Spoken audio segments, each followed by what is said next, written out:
Hello, everybody. Welcome to the Miller Lite Q&A podcast. I am Penguins beat writer Chris Bradford, and today I am taking your Miller Lite Q&A questions, talking about all things sports, not just the Penguins for me, so this is a little bit out of my comfort zone, but I'm more than comfortable talking about the Steelers and Pirates and whatnot.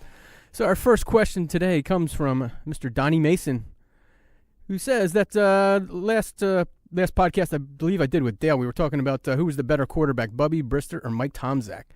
And, of course, it brought an interesting conversation, a little bit of debate. Probably in hindsight, I think I was on the wrong side of that one, taking Mike Tomczak over Bubby Brister, but lesson learned for me. But the question for Donnie Mason today is, what went so wrong with the Steelers in the 80s?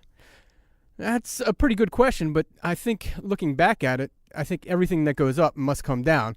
And the Steelers of the 70s set the bar so high, for every other team, not just the Steelers, but every other NFL team. You win 4 Super Bowls in 6 years.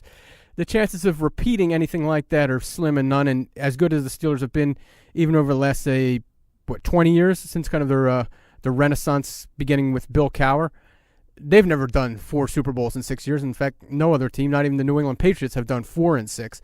So it's not like it's something that happens every day. What specifically happened with the Steelers of the 80s, I think in the early to mid-'80s, they were still a pretty good team. I mean, they had some pieces left over from the glory days of the Steel Curtain. But just as a matter of fact, the team got a little bit older. And most importantly, I would say, is the quarterback position. In the NFL, you can't win without a quarterback. And no offense to the Mark Malones and the Cliff Stouts. And I'm not the hugest Terry Bradshaw fan, but Terry Bradshaw was an elite 4-time Super Bowl champion. You can't replace a quarterback like that, and you can't win without an elite franchise quarterback. You can go to the almost at every position. Franco Harris got moved on to the Seattle Seahawks. The wide receiving core, Stallworth stayed around for a little bit longer, but Lynn Swann was gone after 9 seasons. He had kind of an early ending to his career. The offensive line, Mike Webster, he stayed around for a while, but unfortunately, you saw kind of how his game and his personal life kind of deteriorated towards the end. The defensive side of the ball, well, it's a totally different team by that point. I mean, some guys stayed around a little bit longer, but Mean Joe Green, his best days were gone by the late 70s. I mean, he was kind of not even himself on the last 2 Super Bowl winning teams.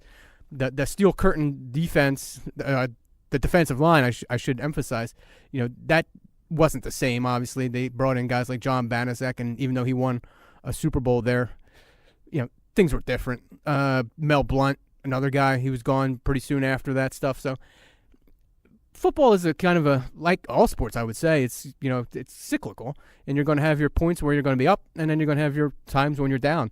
And for the Steelers, the early 80s, or the late 80s, I should say, when Chuck Noll was kind of checking out on the job there, kind of reflected their play on the field.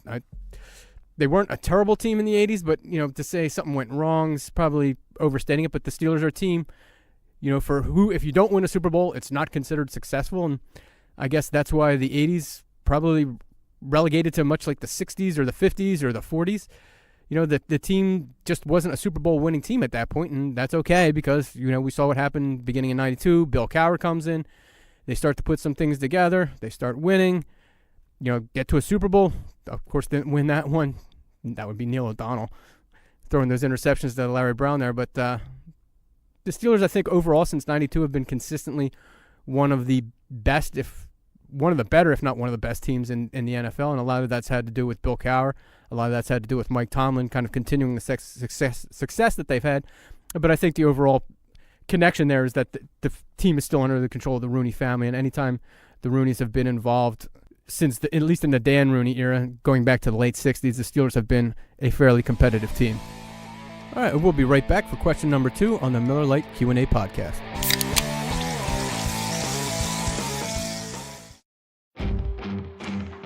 Miller Lite is the original light beer, and we'll always brew it to have more taste, with only 96 calories and 3.2 carbs. Because we believe that if you compromise on taste, you can taste the compromise. Miller Lite. Hold true. Great beer, great responsibility. 2018 Miller Brewing Company, Milwaukee, Wisconsin. Average analysis, 12 fluid ounces. Less than 1 gram protein, 0 grams fat.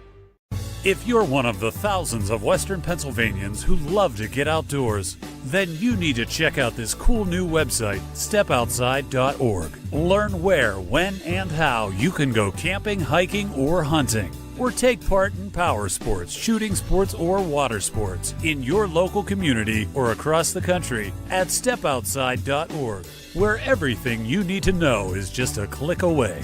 That's stepoutside.org. What I want from my public accounting firm is big ideas. But I don't want to lose the personal attention. My company needs global capabilities. From a firm with local ownership. And I want to work with industry experts. Who take the time to understand my unique challenges. And that's what sets Schneider Downs apart. Expertise for the most complex business issues. With the service you need every day. To learn how our big thinking with a personal focus can help your company, visit schneiderdowns.com.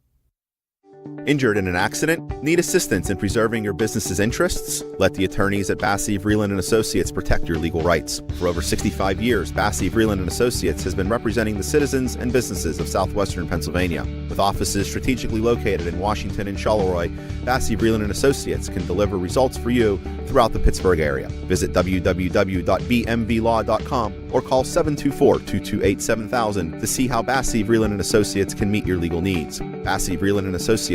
We fight, we care, we win.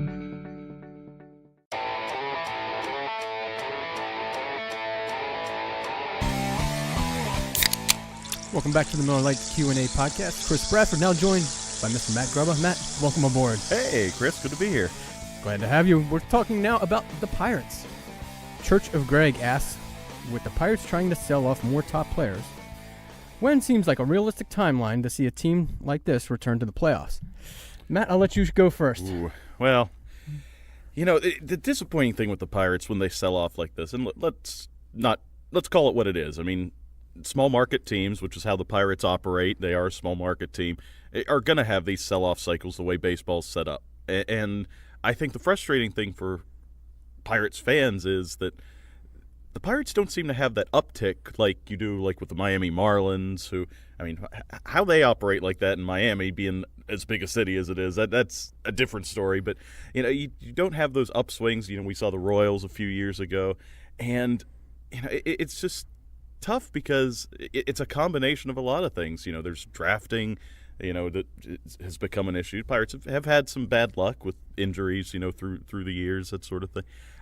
You know, it's really hard almost to put a timeline on when a new rebuild would pay off for them because, honestly, it needs to be a longer-term project. I mean, you think when, you know, McCutchen first appeared with the Pirates, you know, he labored away for 4 or 5 years on some, you know, pretty mediocre teams before they finally got pieces around him, and that's an MVP quality player. So I don't think the Pirates have that in the system. I don't know where they're going to acquire something like that. So I hate to paint a bleak picture, but I think it could be, you know, another 22 years.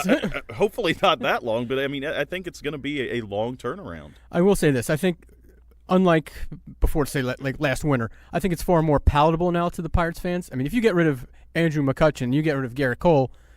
If you get rid of, you know, Josh Harrison or Francisco Cervelli, those guys were part of those teams from 13, 14, and 15. But you know, now that Andrew McCutchen's gone, it's kind of like, well, now they're pretty much free to do whatever they want to do. If they need to rebuild, you know, it's not going to be surprising when it does happen. If they get rid of, you know, I think DK mentioned the other day in his story that there's 5 guys that the Pirates are willing to shop, and you know, looking at it, it's like, yeah, those are the 5 guys you suspect that they may have to get rid of. But if they're able to develop guys like an Austin Meadows, who shouldn't be part of a 4-man rotation in the outfield, he should be starting every day. You got Colin Moran, who's, you know, developed into a very good third baseman. You have some pieces there.